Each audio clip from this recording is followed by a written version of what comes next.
Hola profes, ¿cómo están? Bienvenidos a su podcast para maestros. Este podcast está dirigido para profesores y profesoras en Latinoamérica e hispanohablantes. Aquí les voy a contar mi experiencia como maestra internacional. He trabajado en los Estados Unidos como maestra, también en China actualmente, y quiero contarles cómo ha sido esa experiencia, cuál es el papeleo, cómo lo logré, etc. Espero les sea de mucha ayuda. Empecemos.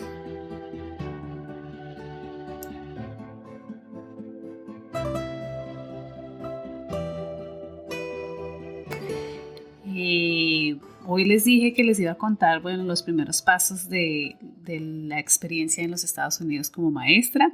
Entonces les voy a contar esa primera parte de qué se hace cuando uno llega a los Estados Unidos. Esto no es tan así como llegaste y ya. Hay unos pasos que hay que seguir y que son importantes. Y lo que me pasó a mí, las experiencias que yo tuve, para que pues algunas muy graciosas, otras no tanto, para que se diviertan un poco. Entonces, empecemos. Bueno, lo primero, entonces, ¿qué pasa cuando ya yo salí de Colombia? Eso fue un agosto y viajé, ya, o sea, la agencia paga el viaje de ida a los Estados Unidos, no pagan el viaje de regreso, pero pagan el viaje de ida. Entonces yo, nada, me monto en un avión, pagué exceso de equipaje porque me dio por llevar libros. No lo hagan, no lo hagan, no lleven libros, nunca. Entonces pagué exceso de equipaje y llegamos, y el aeropuerto de Bogotá se salió tardísimo, llegamos tardísimo a el siguiente vuelo. ¿Cómo llegamos? Llegábamos a Atlanta, uno de los aeropuertos más grandes que hay en Estados Unidos y creo que el mundo, no estoy segura. Llegamos a Atlanta y digo llegamos porque habíamos muchos maestros que íbamos de Colombia. No, muchos, bueno, te digo unos 5 maestros que íbamos para Estados Unidos. Entonces nos reconocimos porque nos mandaron de la agencia, nos mandaron unas identificaciones y unos stickers y maricaditas. Entonces llegamos tarde, el vuelo de Bogotá salió tardísimo, como 3 horas tarde. Yo me recuerdo tanto era que mi primera vez saliendo del país, ya había viajado, ya había volado antes, pero no había salido del país. Entonces era la primera vez y yo ahí sentada esperando que, que el avión saliera y que el avión saliera y el avión no salía y no salía y no salía y nosotros ahí espere y espere y espere y espere. Ay, era agotador, agotador. Bueno, al fin salimos, llegamos tardísimo y llegamos al aeropuerto de Atlanta. Y es ahí cuando les digo, yo pensaba que hablaba inglés hasta que llegué a Estados Unidos. Llegamos al aeropuerto de Atlanta y llegamos tarde. Es decir, nos perdimos el vuelo siguiente porque era yo iba a trabajar en Carolina del Norte, entonces llega el vuelo de Atlanta a Carolina del Norte. Y llegamos tardísimo, como en la recepción, no sé cómo se dice en el aeropuerto. Y empiezan a hablarnos en inglés y yo no entendía nada. Primera vez fuera del país, una persona hablándome en inglés y yo he perdido el vuelo y yo no entendía nada, absolutamente nada. Esa era, y estaban, aparte, son personas mucho más rudas, ¿no? Mucho más bruscas. Te tratan feo, no te tratan feo, pero pues asumo que con la cantidad de gente que pasa en esos aeropuertos, ellos no tienen como la paciencia de, ay, estos latinos no hablan, qué culpa, pues me vale, ¿no? Entonces no entendí absolutamente nada, nada. Yo la miraba y con mi angustia, ¿qué hago? ¿Qué hago? ¿Qué hago? ¿Qué hago? No sé qué dice, no sé qué dice. Afortunadamente, atrás mío había otro maestro que sí entendió y nos dijo, el siguiente vuelo es a las 8 de la noche. Y yo, ay, gracias. O sea, yo lo miraba como, me ha salvado la vida. Entonces, de una me conecto mi computador al internet, creo que fue al internet del aeropuerto, no sé, no me acuerdo. Aquí conecté mi computador para avisarle a mi familia que ya estaba bien, porque tú sabes, en Latinoamérica nosotros avisamos. Pues yo avisé a mi mamá, ya llegué al aeropuerto, sigue el siguiente vuelo, todo está muy bien, tranquilos, todo tranquilo.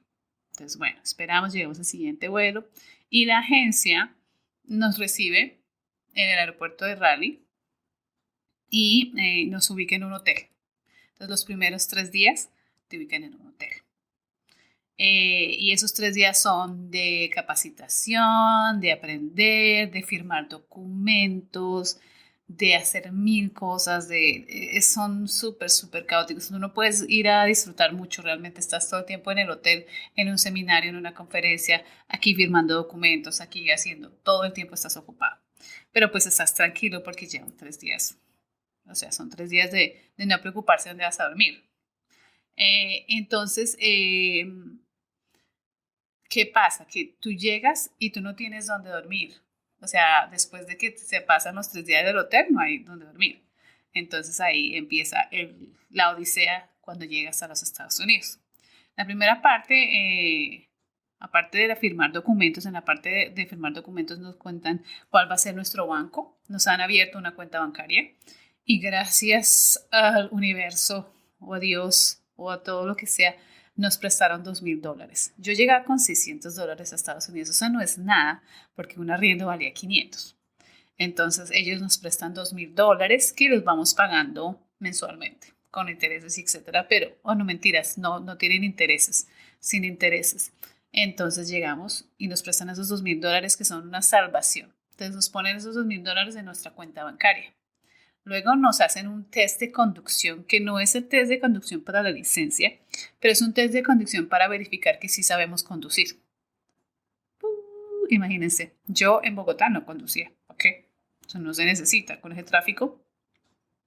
Y yo había hecho el curso y había hecho todo y tenía mi licencia, etcétera, pero yo no conducía. Entonces, claro, y en Bogotá se conduce el carro mecánico, en Estados Unidos, gracias a todo, mejor dicho, el universo y todo, se conduce carro automático. Menos mal, porque yo ese mecánico nunca lo aprendí.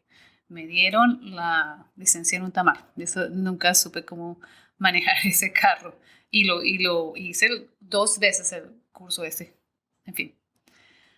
Entonces llegas y te hacen en esos primeros 3 días, el primero o segundo día nos ponen a las maestras, la mayoría somos mujeres, un par de hombres, en un carro y nos hacen conducir. Y hay un instructor que nos revisa y nos dice si sabe o no sabe. Pues yo estaba súper, hiper nerviosa. Afortunadamente era una buena persona el muchacho que nos tocó todas, este es buena gente, este es buena gente, porque habían dos. Uno súper, súper rudo, como mala leche, decimos en Colombia, no sé, no vayan a interpretarlo mal, pero como nada que ver, y otro muy buena gente, entonces todas como suplicando que nos tocaba el buena gente, ¿no? Y bueno, nos tocó el buena gente, entonces nos fuimos en el carro, empezamos a conducir, yo conduces alrededor de la manzana, y ya, y él te dice, y somos 4 personas en el carro, más el conductor, entonces 5, más el instructor. Somos 5 y vamos conduciendo y él nos va mirando cómo nos portamos, si nos sentimos bien, si estamos cómodos, etcétera, etcétera. Y así hace un reporte de cada una y le dice a la agencia, esta persona sí sabe conducir, y ya la agencia no se preocupa. Según ellos nos devolverían si no hubiéramos pues sabido conducir, pero no sé si ha pasado, no sé si se dio el caso. Entonces ya pasas esa parte y ya, qué tranquilidad. Luego sigues en firmar contratos, te entregan la licencia de maestro temporal, te entregan un documento que se llama DS 2019, que es el documento que tienes que renovar cada año. Ese documento es el que te da la garantía de que puedas quedarte en Estados Unidos trabajando en esos años que te dan. Entonces ese documento tiene que ser firmado por la agencia. Entonces esta agencia es la que te respalda y esa agencia es la que está pendiente de ti. Tú tienes que informarle a la agencia dónde estás, cuál es tu dirección, todo tiene que ser, la agencia tiene que estar enterada de todo, porque ellos son los que respaldan a esta persona que llega. Entonces, seminarios, clases, conducción, digamos el test de conducción, firmar el contrato, firmar documentos, etcétera, etcétera, etcétera, etcétera. Es mucho en 3 días, es demasiada información en 3 días, entonces hay cosas que se van a escapar, pero es demasiada información en 3 días. Si ahora en ese momento no me acuerdo ni qué me enseñaron, Pero algo me enseñó, mentira, sí me acuerdo como ellos tenían un formato para enseñar español que ellos habían creado en esa agencia y la persona encargada pues nos contaba cómo se hacía ese formato. Y nosotros pues los que íbamos a enseñar español como inmersión teníamos que seguirlo, esa era la regla. Ustedes vienen acá y se enseña de esta manera. Bastante interesante y me pareció muy, muy constructivo, muy chévere. Luego, ya la agencia te lleva a los condados donde vamos a trabajar. Entonces, yo hasta ese momento, porque yo tengo muy buena suerte y porque estoy protegida de todo, mi directora de la escuela puso un anuncio, la directora en Estados Unidos de Carolina Norte puso un anuncio en la televisión del condado diciendo van a llegar estas maestras de Latinoamérica, estamos buscando cómo ubicarlas en algún lado, entonces arriendos o etcétera, etcétera, como ubicarnos a nosotras en algún lado. Entonces una señora que tiene una casa gigante, dijo, yo tengo 2 habitaciones y las estoy rentando. Entonces ahí fue cuando mi directora eso fue antes de llegar a Estados Unidos, mi directora me dice, a esta persona iba a rentar, está rentando un cuarto si te interesa. Y yo, pues claro, si tú llegas allá sin nada. Entonces, claro, yo feliz porque ni cama tenía, ¿no? Entonces aquí llegaba. Y ni plata, o sea, para comprar la cama. Entonces, claro, llegas y eso fue una tranquilidad muy grande porque yo, cuando llegué a Estados Unidos, yo sabía que cuando terminara ese seminario iba a llegar a una casa y iba a tener donde dormir. Entonces estaba muy tranquila. Pero eso no le pasa a todo el mundo.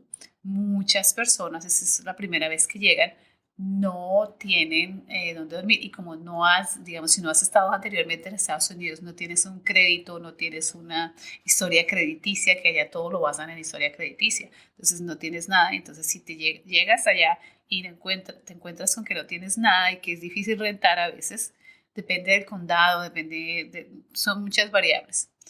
Llegas y hay muchos que llegan a hotel en los condados donde están y empiezan a buscar apartamentos donde se pueden ubicar, donde los reciban, porque hay que pagar depósito, porque hay que pagar esto, porque algunos apartamentos, la mayoría, no sé, bueno, ahí me tocaría averiguar, no son amoblados, sí tienen lo básico que es la estufa, la nevera y a veces el microondas, pero digamos camas y mesas, sillas, esas cosas no las tienen. Entonces, complica la situación cuando tú llegas. Llegan muchas personas, muchos de mis compañeros llegaron a los condados y empezaron a buscar. En algunos lugares les ayudaron muchísimo, en otros no. Es relativo, cada condado, cada lugar es diferente. Cuando nosotros llegamos, mi directora muy bella, una gran persona que la quiero mucho, nos tenía un letrero gigantesco a mí y a mi compañera diciéndonos bienvenidas. Y por ahí tengo la foto, la voy a poner en alguno de estos redes sociales. Entonces esa foto decía bienvenidas y nos recibieron con mucho cariño, nos montaron, nos bajamos de la camioneta de la agencia y nos montamos en un carro, no me acuerdo de quién, y nos llevaron a la casa de esta señora y cada una tenía su habitación y la habitación con baño privado, genial, o sea, perfecto. Y yo no entendía nada del inglés que me hablaban. A mí me hablaban inglés y yo no entendía nada. No sé si era que estuviera bloqueada, no sé si era, no sé. Y yo creo que ellos tampoco me entendían. Pero bueno, entonces yo llegué antes de que empezaran las clases, entonces tuve tiempo para organizar un poco de cosas, como comprar comida, como ubicarme, como ponerme en mis 2 piecitos y decir, bueno, esto ya es real, es cierto. La casa, bellísima, bellísima, esa persona, la señora Marta, que se llama, hermosa persona, nos trató muy bien, muy, muy buena persona. Y nos trataba muy bonito, era un ser humano, es un ser humano muy bello. Entonces, ahí llegas y haces, lo primero que tienes que hacer, bueno, a ti te asignan, esta agencia tiene la característica de que te asigna una persona, otro profesor, que pueda llevarte a hacer los trámites que hay que hacer, porque tienes que hacer varios trámites cuando llegas. El primer trámite es presentarse a la agencia, a la oficina de seguro social, donde te asignan un número de seguro social, que es un número que es como tu identificación No sé, tienen dos, tienen la licencia y tienen el seguro social, pero el seguro social es como más importante. Entonces, este número te lo asignan. Entonces, apenas llegues, digamos, creo que a los 7 días que llegas que, a los 7 días que llegas hasta los Estados Unidos, te tienes que presentar a esa agencia. Es muy importante. Es muy importante presentarse a a la oficina, perdón, a la oficina. Eh, entonces nos asignan a esta persona. Lamentablemente, porque nosotras éramos las primeras en la zona, no había ¿cómo se llama la persona? Se me olvidó el nombre, se me están olvidando todos los nombres. Bueno, no estaba esta profesora disponible, esta profesora vivía lejísimos de donde estábamos, entonces realmente no nos podía ayudar mucho. Nos daba un local advisor, se llama local advisor. Nos ayudaba cuando podía. Entonces era bastante complejo porque para ella venirse de donde estaba lejos y las distancias allá son bastante lejos. Todas las distancias son muy, muy largas. Entonces no podía, pero bueno, nos llevó a la oficina de Seguro Social. Y en la oficina de Seguro Social, tú llevas los documentos que la agencia te ha dado y te presentas y te asignan un número que te llega después por email, por el correo regular. Entonces, ese día me acuerdo mucho que estábamos un grupo de latinas, todas súper orgullosas. Nosotros, para los americanos, para los estadounidenses, los latinos son bullosos. Y sí, somos bullosos porque todo el mundo estaba sentadito, juicioso, calladito, y nosotras hablando súper duro y riéndonos y contando chistes y riéndonos que tanto que nos dijeron, oigan, a ver, por favor se callen, nos dijeron que nos calláramos, o que hiciéramos silencio o que nos saliéramos. Y yo, entonces nos tocó como callarnos un poco. Luego de que haces eso, toca hacer el trámite de la licencia de conducción americana. La licencia de conducción del país de uno le sirve creo que por 3 meses. Después de los 3 meses ya no sirve. Entonces uno tiene que hacerse a la licencia del estado donde está viviendo. Y eso es tremendo trámite y no es porque sea difícil, sino porque yo lo sentí así. Puede que yo esté equivocada, pero yo sentí que había mucho resistencia a que llegaran a personas de otros países a ocupar ciertos lugares. Entonces, como que por ser latinos, siempre había como una resistencia, o así lo sentí yo. Entonces, yo casi no paso ese test, casi no lo paso. El test en el computador lo pasé la primera, súper fácil, súper sencillo, leí las instrucciones que te hacen te hacen mirar ¿cómo se llaman? Las señales de tránsito y uno escoge las señales y te dan unos hipotéticos y qué hacer en tal caso, qué hacer en tal otro caso. Entonces, no es difícil. Ya pasa uno esto y le dan a uno un permiso, una licencia de permiso pequeña, pero no para conducir. Es decir, te dan, creo que una semana ay, ya no me acuerdo, ay, pero es algo así, para presentarte y hacer el test de conducción, que es donde te sientas la persona del DMV, se llama, y esa persona te dice si sabes o no sabes conducir.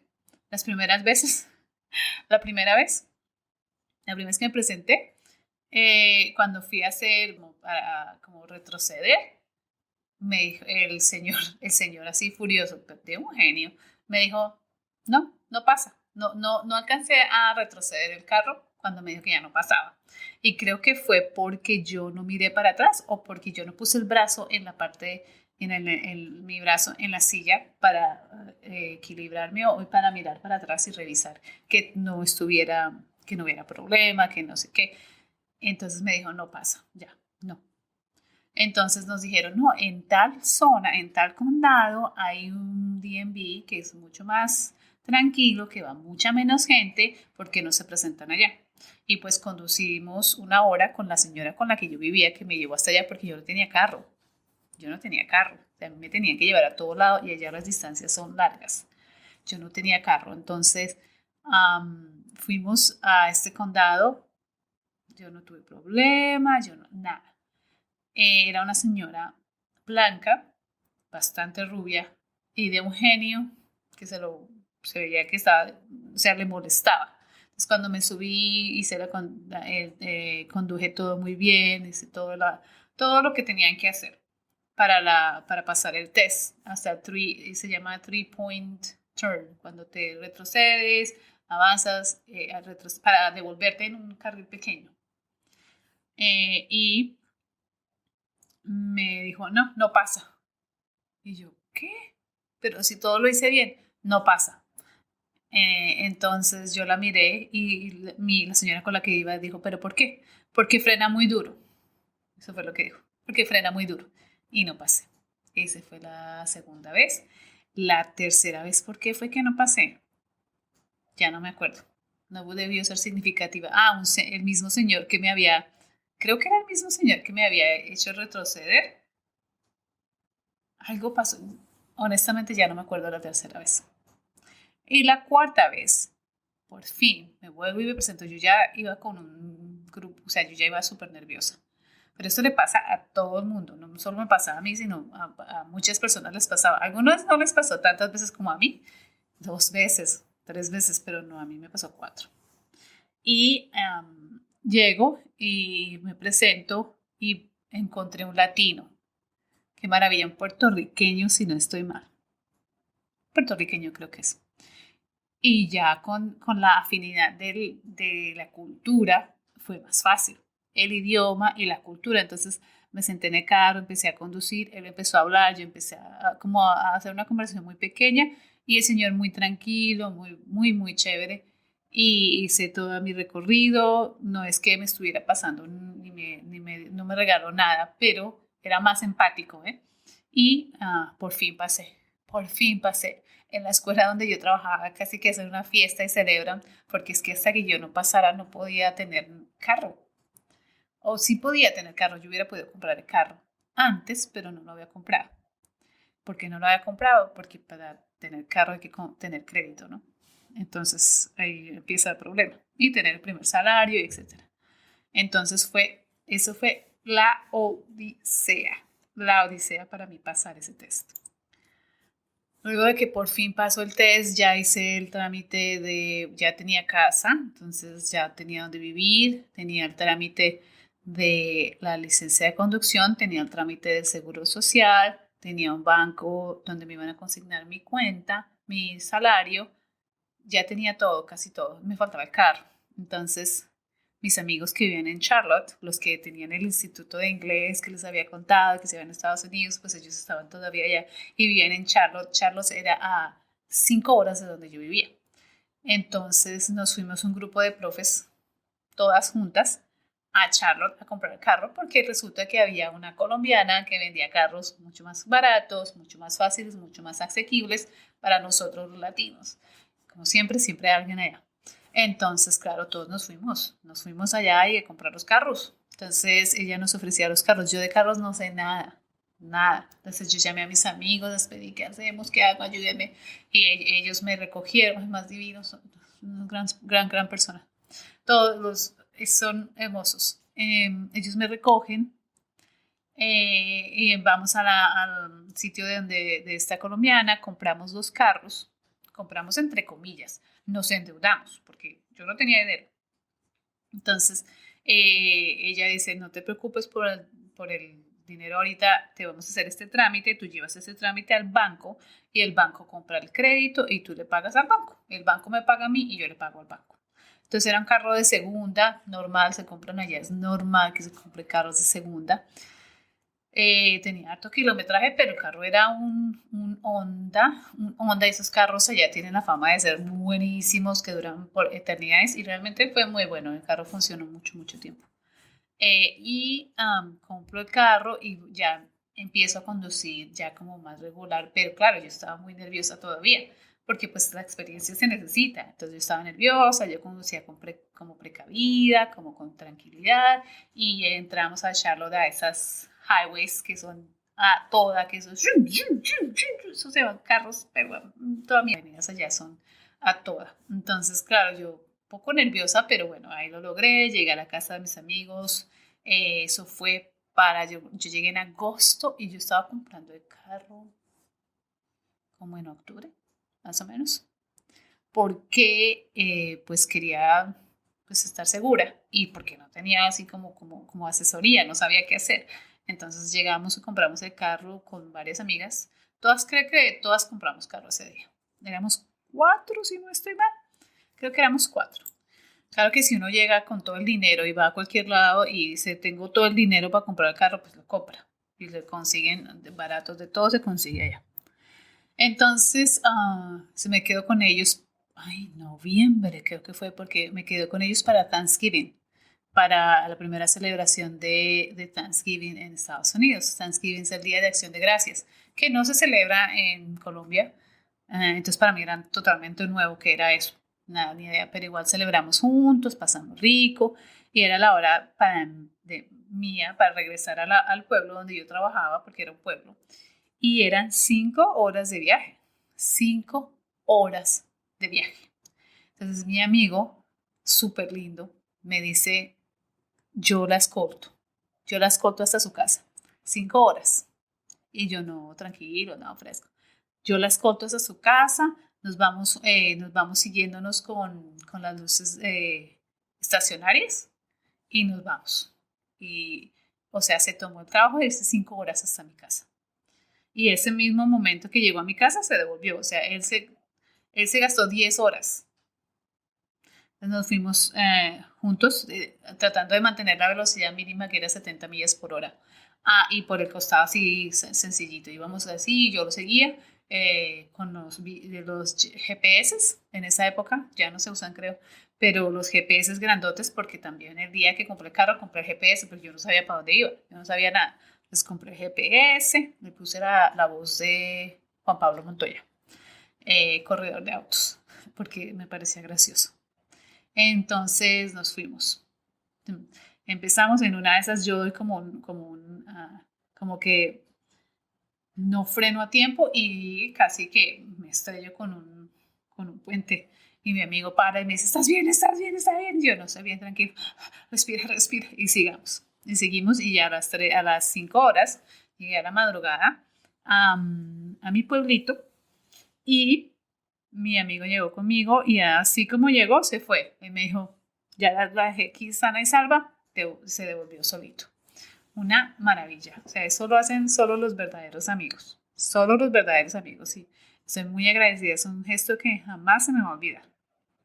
Un gesto muy bello porque pues sabíamos que ellos también haber vivido la situación de estar en una ciudad tan grande como es Charlotte y estar en escuelas como las que estuvimos nosotros, pues es duro. Entonces fue muy bonito el gesto que hizo.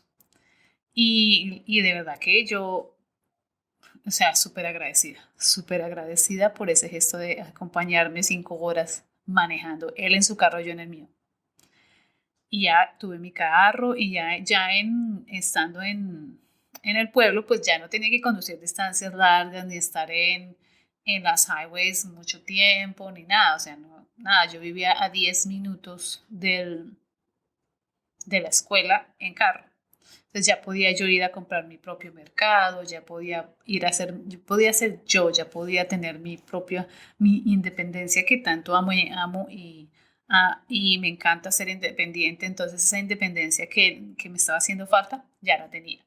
Y ya llegué y empecé con mi carro, a andar por aquí, a tener experiencia, a conducir y bueno, con el tiempo conduje distancias largas y ya no no tenía tanto miedo a las superhighways, a las superavenidas de North Carolina y viajé horas hasta Washington en mi carro, viajé hasta Florida en mi carro, o sea, hice muchos viajes en mi carro y pues genial, genial, genial.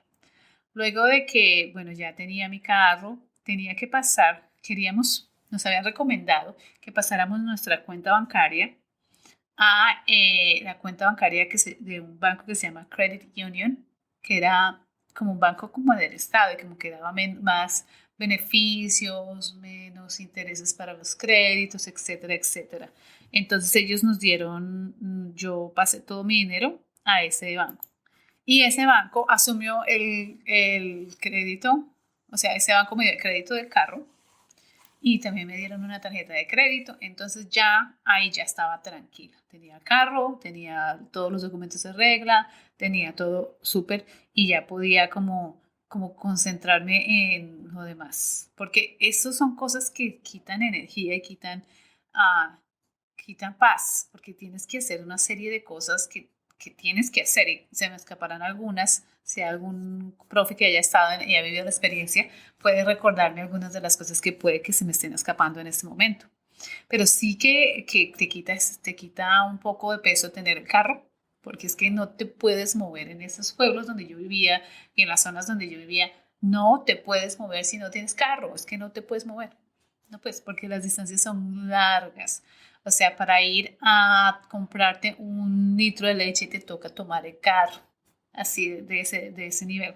Entonces estresa un poco, y sobre todo cuando yo llegué. Cuando me fui, este pueblo ya tenía muchísimas tiendas, ya tenía otras cosas y ya había cosas un poco más cerca, no tan cerca, pero había cosas más cerca. Entonces se podía como decir, bueno, me puedo ir caminando unos 20 minutos y llego, pero antes de eso no pasaba. Entonces siempre nos tocaba usar el carro y cuando íbamos de compras gigantescas, ¿no? Yo voy de compras es para comprar para todo el mes, porque si no, ¿para qué voy? Semejante viaje. Para mí era un semejante viaje, ¿no? Con el tiempo te acostumbras, con el tiempo te acostumbras a todo eso. En fin, estos son los primeros pasos, sí que hay angustia, sí que hay ansiedad en los primeros días, meses diría yo.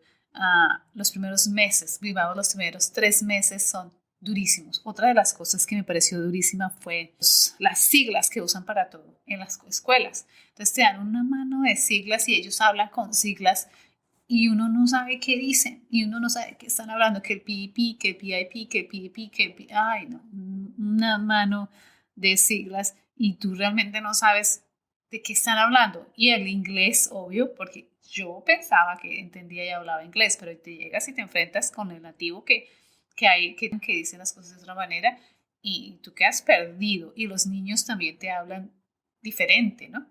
Entonces, eso fue durísimo los primeros 3 meses.